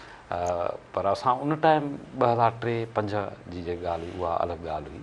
उन टाइम जी डिजिटलाइज़ेशन सिस्टम या वे ऑफ टीचिंग हर उस्ताद पंहिंजो हूंदो। बहरहाल उहो डिफरेंट असांखे लॻो, वणियो, उन मां असां इम्प्रेस थियासीं ऐं अल्हम्दुलिल्लाह तंहिंजे करे असां उहो अचीव कयोसीं ऐं सुठे नंबरनि सां अचीव कयोसीं। मां ऐं मुंहिंजो कज़िन ऐं वाहिद असां हूंदा हुआसीं पूरे सेमेस्टर 2 सिंधी सिर्फ़ु, मां ऐं मुंहिंजो cousin. Defence and strategic study department हूंदो असांजो। त उते असांजी सुठी पोज़ीशन आई ऐं उते असांखे पोइ ॿिया जे कम्यूनिटी जा पंजाबी पठान जेके दोस्त ॾाढो इनकरेज कनि पिया, चवनि पिया यार तव्हां डिफेंस एंड स्ट्रेटेजिक स्टडी में, छो जो असां खां पहिरीं सिर्फ़ु 2 ॿिया सिंधी हुआ पूरे डिपार्टमेंट में, पूरे डिपार्टमेंट में। त ॿियो असां आयासीं ऐं असां सुठे नंबरनि सां हासिलु कयोसीं, त हू तमामु इम्प्रेस थियनि पिया, चए तव्हां महिनत कयूं था। स्ट्रेटेजी छा हूंदी हुई? माना ज़ाहिरी ॻाल्हि आहे न्यू सिटी ऐं हितां जो नौजवान वञे थो त उतां जी लाइफ हुनखे वणंदड़ हूंदी आहे, सुठी लॻंदी आहे, फोकस्ड स्टडी ते रहियो, छा स्ट्रेटेजी हुई, कीअं उहा तव्हां पंहिंजी हुकूमत अमली तयारु कई? उहो वरी फस्ट सेमेस्टर में हिकिड़ी स्ट्रेटेजी पहिरीं अलॻि हूंदी, वरी पोइ असां बदिलाईसीं। फस्ट सेमेस्टर ॿुधायूं था जीअं प्रेशर्स काफ़ी हुया, त पढ़ाई जा इम्तिहान कीअं ॾींदासीं, छो सिस्टम खे पहिरियों सम्झूं असां। उस्तादनि जी नफ़्सियात खे न सम्झूं पिया ऐं उन सिस्टम जी का ख़बर नहीं, क्वाइट न्यू वियासीं इस्लामाबाद में, ऐं एॾे वॾे पैमाने ते रीडिंग्स ॾियणु, उन मां इम्तिहान एॾे वॾे मवाद मां वठणु, इहो प्रेशर तंहिं करे असां घणो टाइम स्टडी ॾींदासीं ऐं सोशलाइज़ेशन घटि कंदा हुआसीं फस्ट सेमेस्टर में। पोइ असां सम्झी वियासीं उन्हनि जी ट्रिक्स खे ऐं स्टडी खे, कॉन्सेप्ट्स खे, जेके असांजे डिपार्टमेंट जा हुया, माना डिफेंस एंड स्टडी स्टडी आहे, सब्जेक्ट्स जेके हुया उन्हनि जे कॉन्सेप्ट खे सम्झियोसीं त रिलैक्स थी वियासीं। ऐं जॾहिं असांजी रिज़ल्ट आई, असांजो आउटपुट आयो मुंहिंजो, त पोइ असां सुख जो माना हिकिड़े क़िस्म जो साह कयोसीं, सोशलाइज़ेशन खे ॿिए सेमेस्टर में वधाए छॾियोसीं ऐं अल्हम्दुलिल्लाह पोइ असांजा पंजाबी, सराइकी ऐं पठान ॿिया, छो उते पूरे पाकिस्तान जा अचनि था, कोटा रखियलु आहे। पोइ दोस्त बि ठाहियोसीं त जीअं तव्हां चओ था स्टडी जी कहिड़ी हूंदी, त स्टडी त प्रायोरिटी हूंदी असांजी स्टडी, ठीकु आहे, एजुकेशन ऐं सुठनि नंबर में हासिलु कयूं। हितां वञूं त जीअं पीमा बि एप्रिशिएट कनि असांखे, मुआशिरो एप्रिशिएट करे, ऐं कुझु असां ईअं न आहे सिर्फ़ु पनो वरितलु हुजे, बल्कि पाण में कुझु सलाहियत जीअं मौजूदु हुजे हितां निकिरूं, इहा त प्रायोरिटी हूंदी। पर उन खां अलावा सोशलाइज़ेशन बि असांजी हूंदी, ईअं न आहे त सिर्फ़ु असां पढ़ाई में मधु हूंदा हुआसीं। त बैलेंस इहो मैसेज असां व्यूअर्स जे लाइ स्पेशली स्टूडेंट्स जे लाइ इलाही सुठो वियो आहे त प्रायोरिटी एजुकेशन हुजणु घुरिजे ऐं इहा असांजी प्रायोरिटी हुजणु घुरिजे त असांखे सुठे अंदाज़ में हर शइ सां निभाइणो आहे, पर सोशलाइज़ेशन खे बि असांखे कोन छॾिणो आहे। और ॾाढो ज़िंदगी जो हिकिड़ो बहितरीनु हिकिड़ो चवंदा न वक़्तु हूंदो आहे, उहो स्टूडेंट लाइफ ई हूंदो आहे, उन में तव्हां इहे सभु शयूं जेको आहे छॾे ॾियो त पोइ बाक़ी छा थो बचे। न यूनिवर्सिटी में जेको अचे थो शागिर्द वारे, सिंध यूनिवर्सिटी आहे कहिड़ी बि आहे, उहो अचे कहिड़े मक़सद लाइ, पहिरियों ॾिठो था टारगेट तव्हांजो कहिड़ो आहे, गोल जेके चऊं था उहो तव्हां सेट कयो। मां इन हवाले सां ज़रूरु अव्हां खां चाहींदसि त अव्हीं ॻाल्हायो ऐं ॾाढो ज़बरदस्त हिकिड़ो ॻाल्हि ॿोल असांजे नाज़रीन ताईं पहुचंदी। अच्छा SM नदीम साहब, फिजिकल एजुकेशन आपका डिपार्टमेंट था और आपने किस तरह से तमाम चीज़ों से डील किया, और जाहिर सी बात है आपकी प्रायोरिटी भी एजुकेशन ही होगी कि सही सीखना है, सही पढ़ना है, क्योंकि एक पर्पज़ ये भी होता है ना कि पढ़ने के बाद हमने सही जॉब भी करनी है, ज़िंदगी मुआश के लिए भी इंसान सोचता है। प्लीज़। देखिए, मैंने इंटर किया काली मोरी कॉलेज से, और वहीं पर ही जो हमारे चाचा रज़ाउल्लाह थे जो डायरेक्टर फिजिकल एजुकेशन थे, उन्होंने बड़ा मोटिवेट किया। उन्होंने कहा कि भाई आप जो वो यूनिवर्सिटी में जाएँ, सिंध यूनिवर्सिटी में, और एडमिशन लें। तो स्पोर्ट्स कोटा होती है सिंध यूनिवर्सिटी के अंदर ना, मतलब सिंध में क्या तमाम यूनिवर्सिटीज़ के अंदर ये स्पोर्ट्स का एक कोटा होता है। तो मैं नेशनल लेवल पर खेला हुआ था जी, वहाँ गया, फ़कीर मोहम्मद महर साहब थे वहाँ पर उस टाइम पर डायरेक्टर स्पोर्ट्स, और उन्होंने मुझसे पूछा कि भाई कौन से डिपार्टमेंट में आपको चाहिए, फॉर्म वॉर्म भी फिल किया, सारी चीज़ें की। तो मैंने उनको कहा कि मुझे MPA यानी कि मास्टर ऑफ पब्लिक एडमिनिस्ट्रेशन वो करना है। तो उन्होंने मेरा एडमिशन मुगालते में वो कर दिया, मास्टर ऑफ फिजिकल एजुकेशन नहीं, वो BBA में कर दिया, सॉरी हाँ BBA में कर दिया। मैं परेशान हुआ, मेरे दोस्त ने भी कहा मुझे कि भाई आप तो स्पोर्ट्स में रहते हो यार, ये बड़ा टफ है पढ़ाई इसकी।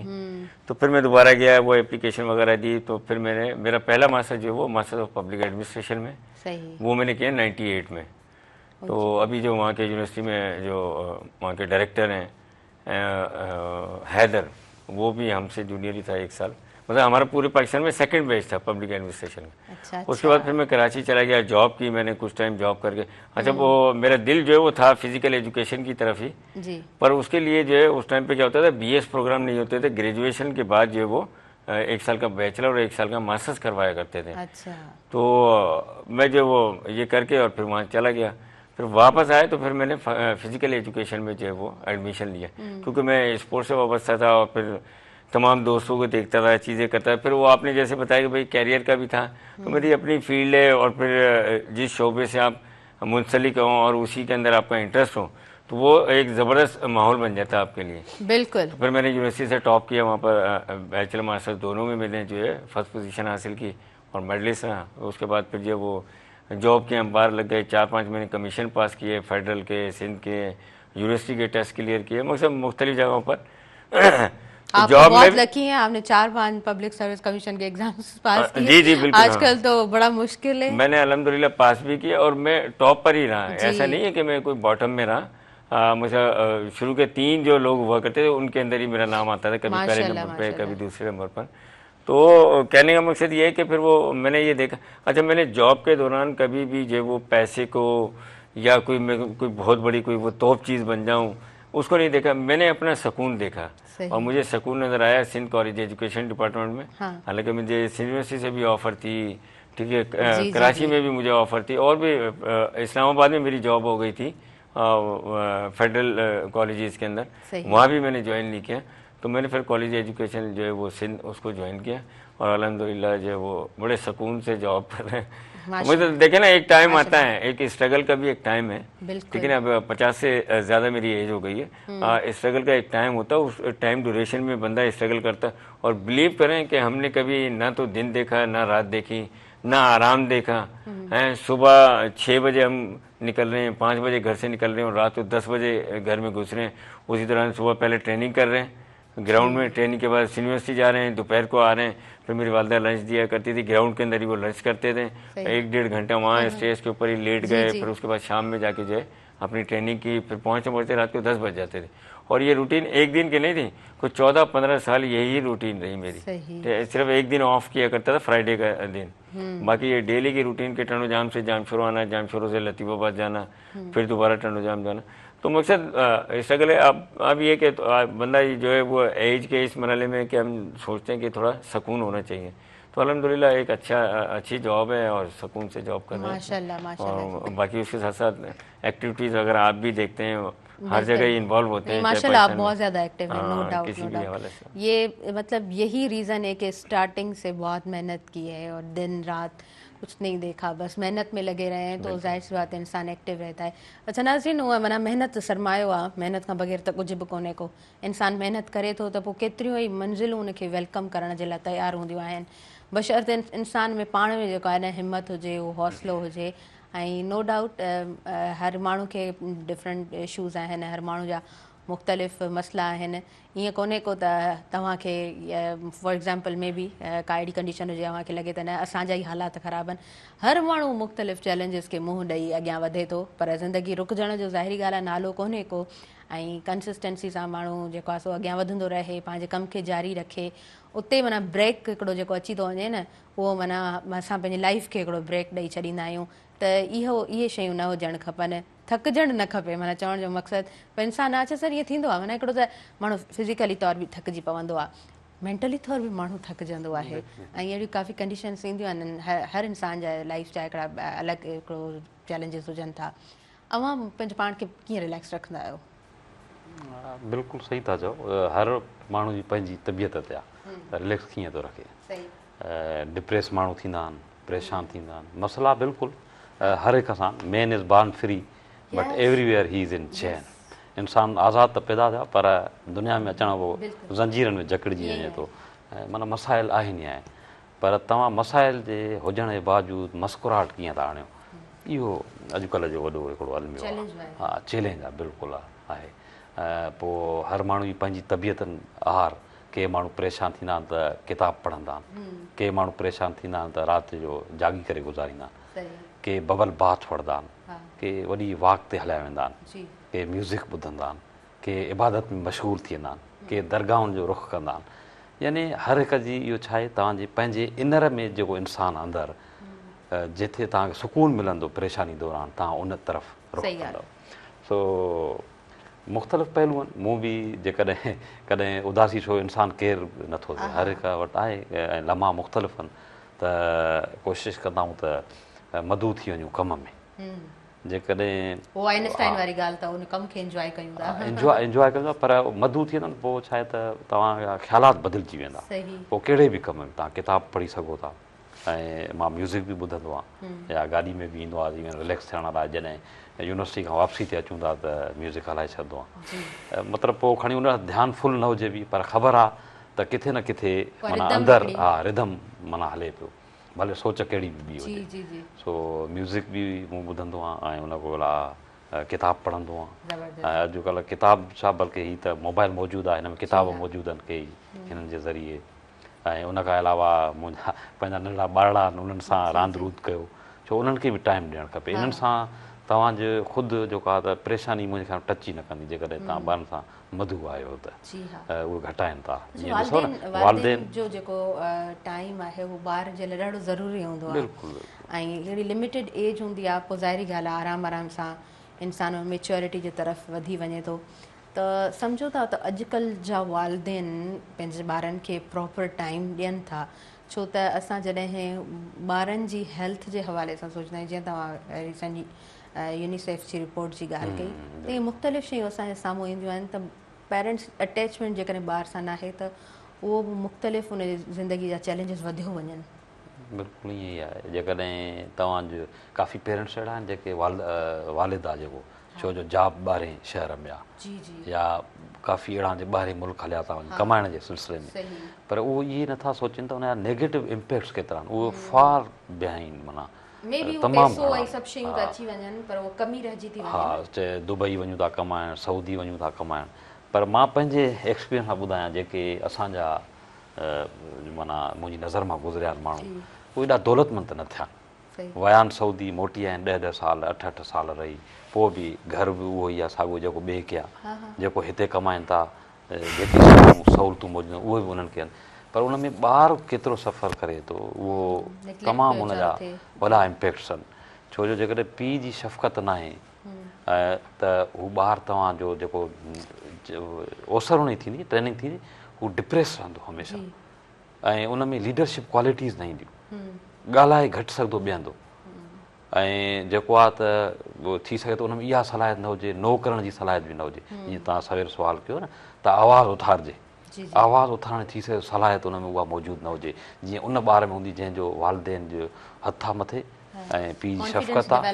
हा ॾिसो न हाणे जेकॾहिं को बि जॉब ते वञे थो उनजो फादर, जॾहिं वापसि अचे थो त ॿारु पहिरियां ई दर ते इंतज़ारु थो करे त बाबा अची वियो आहे, बाबा छा आंदो कुझु आंदो अथव, या तव्हां खां फरमाइशूं करे थो, बाबा हेॾां वठी हलो, हेॾां हलिणो आहे, शॉपिंग ते हलिणो आहे, अॼु विज़िट करिणो आहे, अॼु पार्क घुमायो, झूला मूंखे खारायो, फॉर एग्ज़ाम्पल घणियूं ॻाल्हियूं आहिनि, त उहो ॿारु कंहिंसां पोइ ख़्वाहिश कंदो, त उनजे तंहिंजे करे पोइ उनजी ओसर ट्रेनिंग अहिड़ी थिए थी डिम डफ, ऐं काफ़ी अहिड़ा केसिस बि आहिनि ॾिठा आहिनि त जेकॾहिं पेरेंट्स उन्हनि जा हथ न आहे ॿार आहिनि त उहे क्राइम में बि इन्वॉल्व थी था वञनि, छो जो नज़र ॿारनि ते केरु रखंदो, जेकर टाइम न ॾींदो त थी सघे थो तव्हांजो ॿारु क्राइम में शामिल थी वञे, ऐं अॼुकल्ह दौर तमामु ख़तरनाक दौर आहे, हिन में सोसाइटी ई जेको आहे न क्रिमिनल्स खे जनम ॾींदड़ सोसाइटी जा अलमिया हूंदा आहिनि, ऐं उहो जेको आहे सो हिकिड़ो सही रूट मैप उनखे न मिलियल हूंदो त पोइ हू डिस्ट्रैक्ट थी वेंदो, ऐं पोइ उन खां ज़ाहिरी ॻाल्हि आहे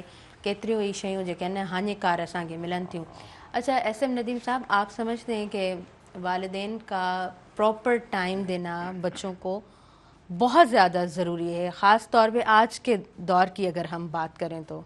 हाँ बिल्कुल, देखें 100% जो है उनका टाइम देना बहुत ज़रूरी है। बच्चों के भी अपने इश्यूज़ होते हैं और फिर उसमें आप देखें ना, ये जो बेरार अभी बच्चों के अंदर आ गई है, या मनशियात का इस्तेमाल है, या दीगर आप देख लें मुख्तलिफ बुराइयाँ हैं, वो क्यों हो रही हैं कि वालिदैन की तवज्जो अपने बच्चों के ऊपर उस तरह से नहीं रही जिस तरीके से होनी चाहिए। वालिदैन उनको खुला छोड़ देते, पैसा तो देते हैं, वो आसाइशें देते हैं, पर अपना टाइम नहीं देते। तो ये सबसे बड़ा नेगेटिव इम्पैक्ट जो है उसका बच्चों के ऊपर जाता है, और बच्चे जो है फिर वो उनको जैसा माहौल मिलता है, जैसे दोस्त मिलते हैं, गैदरिंग मिलती है, उसको फिर वो अडॉप्ट कर लेते हैं। देखिए बीइंग ए फादर जो है, अगर मैं अपने बच्चों को टाइम नहीं दूंगा तो डेफिनेटली मेरे बच्चे भी जो है वो कहीं ना कहीं जो वो बड़े होकर जो है वो इसी तरह का रवैया रखेंगे मेरे साथ, कि जब मैं बूढ़ा हो जाऊंगा या मैं उनको जो है वो जवानी में जो टाइम नहीं दे सका उसका शायद वो कहते हैं ना मुकाफाते अमल, तो वो कहीं ना कहीं आता है, इसका रिफ्लेक्ट होता है। तो बच्चों को टाइम देना चाहिए और भरपूर तरीके से 1-2 घंटे डेली आप जो है बच्चों के साथ बैठें, उनके इशूज़ सुने, उनकी बातें सुने हैं, उससे जितना सुकून आपको खुद को मिलेगा, ठीक है ना, तो शायद किसी और बात से नहीं मिलेगा जो आप अपनी औलाद को टाइम देंगे, और उनकी जो छोटी छोटी खुशियाँ हैं उसमें इन्वॉल्व हो जाएं, तो डेफिनेटली टाइम देना चाहिए बच्चों को। सही, बिल्कुलु ठीकु, बिल्कुलु ठीकु। अच्छा, असां हाणे थोरो सिंध जे इशूज़ ते ॻाल्हाइणु चाहींदासीं, ऐं असां ॾिसूं पिया ॿारनि जी अगवाह जा जेके केसिस आहिनि उहे डे बाय डे वधंदा वञनि था। हिकिड़ो वॾो केस प्रिया कुमारी जो असां सभिनी जे साम्हूं हुयो, 5 साल गुज़री विया, उहा नंढड़ी अञा ताईं न मिली सघी आहे। मां चवंदी आहियां उहा हिकु माउ जी नंढड़ी न आहे, बल्कि समूरी सिंध जी उहा प्रिया आहे। सो डे बाय डे ही केसिस वधनि पिया, छा सम्झो पिया त असांजो फ्यूचर आख़िर आहे छा? बसि इहो असांजी हुकूमत जी नेग्लिजेंसी असां चऊं। चाहे हुकूमत छा नथो थी सघे, सही पुलिस चाहे छा नथो थी सघे। त ॾिठो हाणे जेको केस थियो रिसेंटली बलोचिस्तान मां उहो अगवा कयो वियो, शिकारपुर साइड शायदि हुई आहे, त उहे पंहिंजूं हथियार खणी हिते पहुता सिंध में। अञा हू पहुता ई उन इलाइक़े में न आहिनि त हुननि जी जेको आहे छोकिरी बाज़ारि थी नंढड़ी। इहो शिकारपुर शायदि केस महीनो ॾेढ अॻु जी ॻाल्हि आहे। पोइ सो पहिरियां खां 5 साल गुज़री विया आहिनि। कॾहिं चवनि पिया त फलाणे वटि आहे, ख़बर पइजी वई आहे बाबा हिन इलाइक़े में आहे। हाणे वरी ख़बरूं इहो ॿुधूं था त बाबा उहो जेके अगवा करे उहो ई मारिजी वियो आहे धाड़े। यानी हर ॻाल्हि में सियासत खे न घेलजे। सही सियासत पंहिंजी जॻह ते हुजणु खपे, पर उहा मुआशरे जे सुधार लाइ, अवाम जी भलाई लाइ ऐं माण्हुनि जी जेको शहरनि जी ऐं अवाम जी तरक़ी लाइ। हीअ अगवाकारी, मंशियात ऐं अमुन जा मसला बाक़ी त ॿिया अॻे ई काफ़ी आहिनि, पर जेका सिक्योरिटी इश्यूज़ चऊं था त उहो त धड़ाधड़ असां को महफ़ूज़ न आहे। धाड़लनि जो राज लॻो पियो आहे। तव्हां कंदकोट कशमोर साइड वञो, इन साइड त तव्हां गुज़रण ई ॾुखियो आहे। तव्हांखे पहिरियों त गारंटी न आहे त तव्हांजो ज़िंदा बि मोटंदव या बिल्कुलु बिल्कुलु इहो जैकाबाद वारो ॾुखियो आहे। पर इन खां वधीक अञा ही कश्मीर कशमोर जेको कंदकोट आहे उहो सेंसिटिव आहे। हाणे मां जीअं लास्ट ईयर ॻोठ वियासीं ठुल, त इन तरफ़ चवनि पिया रुख न कजो। वालिद साहिब बि को शायदि वञणु चाहे दोस्त कंदकोट कंहिंजा, पोइ उन भाउरनि सलाह न वञिजो हींअर, छो जो गाॾी वञो था गाॾी त हली वञे, थी सघे तव्हां ई हलिया वञो। मतिलबु त माण्हू घर को निकिरे थो महफ़ूज़ न आहे। को ॿार महफ़ूज़ न आहे। पहिरीं ईअं न हूंदो, ॿार ऐं औरतूं उन्हनि सां उहो बिहेवियर हूंदो हुयो एहतराम वारो। ॿार औरतूं मर्द जवान कोई बि सेव न आहे। अच्छा, वक़्त जो घड़ी वधीक इजाज़त नाज़रीन ॾियनि कोन थियूं, सो असां मैसेज जी तरफ़ अॻियां वधंदासीं। इमरान अली नाहिर साहिबु, आख़िर में छा मैसेज हूंदो तमामु व्यूवर्स जे लाइ? मैसेज इहो हूंदो त बसि जेको दुआ कयो त इहे क्लाइमेट चेंज जेके ख़तरनाक हली रहियूं आहिनि लहर दुनिया में पूरी में, बल्कि इन ते कंट्रोल थिए ऐं असांजे पॉलिसी मेकर्स खे ख़ुदि पाकिस्तान लाइ सोचणु खपे, छो जो ग्लेशियर पिघलनि था ऐं जेको ॿोॾूं तबाहकारियूं पाकिस्तान इन्हनि ते सोचणु खपे।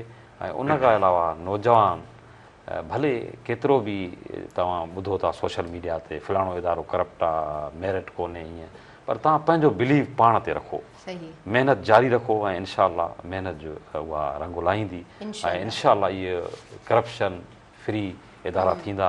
ऐं तव्हां जेकॾहिं आवाज़ु उथारियो पंहिंजो ऐं रिकॉर्ड कयो, छो जो आवाज़ु उथारणु ॻाल्हाइणु वॾी ॻाल्हि, तव्हां जेका हक़नि जी ॻाल्हि कई ऐं उनजे आवाज़ु उथारियो त इनशा उहो ॾींहुं परे न आहे जो तव्हां पंहिंजी मंज़िल माणी। ज़बरदस्त, बहितरीन, ॾाढो सुठो मैसेज नाज़रीन ताईं पहुतो ऐं थैंक यू सो मच तव्हां आयो, तव्हां असांखे टाइम ॾिनो। वॾी महिरबानी, तव्हां असांखे यादि कंदा। प्लेजर फॉर अस सर, तव्हां अचो था, ॾाढो सुठे अंदाज़ में प्रोग्राम नाज़रीन ताईं पहुंचे थो। ऐं SM नदीम साहब, लास्ट में आपका क्या मैसेज होगा व्यूवर्स के लिए? मेरा मैसेज नौजवानों के लिए है कि भाई आप अपनी लाइफ का कोई गोल सेट कर ले और उस पर मुसलसल, जैसे आपने कहा था ना, कंसिस्टेंसी, उसको कंटिन्यूसली आप उसको लेकर चलें तो इंशाल्लाह आपको सक्सेस मिलेगी। आप कभी राइट, कभी लेफ्ट, कभी दाएं, कभी आगे, कभी पीछे अगर ऐसे होते हैं तो फिर वो आपकी लाइफ भी डिस्टर्ब रहेगी और आपके जो ऑब्जेक्टिव्स हैं वो भी हासिल नहीं कर पाएंगे। तो आपने जो अपनी ऑब्जेक्टिव्स के लिए मुसलसल उसकी मेहनत करिए तो इंशाल्लाह एक दिन ज़रूर आएगा कि आप जो है वो सक्सेस हासिल करेंगे। और उसकी मिसाल मैं खुद हूँ, मेरी एग्जाम्पल है कि मैंने जो है वो अपनी लाइफ को इसी तरीके से गुजारा। ज़बरदस्त, thank you so much for your precious time. ऐं नाज़रीन, मूंखे ॾींदव इजाज़त, मुंहिंजी एंटायर टीम खे इजाज़त ॾींदव, मुंहिंजे ॿिन्हिनि आयल मुअज़्ज़िज़ महिमाननि खे इजाज़त ॾींदव ऐं हिन पूरे प्रोग्राम सां साथ मौजूदु रहियो मीज़ान बैठक प्रीमियम चूरो चांहि जो। ख़ुशियूं, ख़ुशियुनि जो मतिलबु आहे बेहकूं बैठकूं ऐं हिकु सुठी बैठक लाइ अहिड़ी चांहि ज़रूरी आहे जेका हुनजी पंहिंजाइप सां हम आहंग हुजे। अल्लाह निगहबान।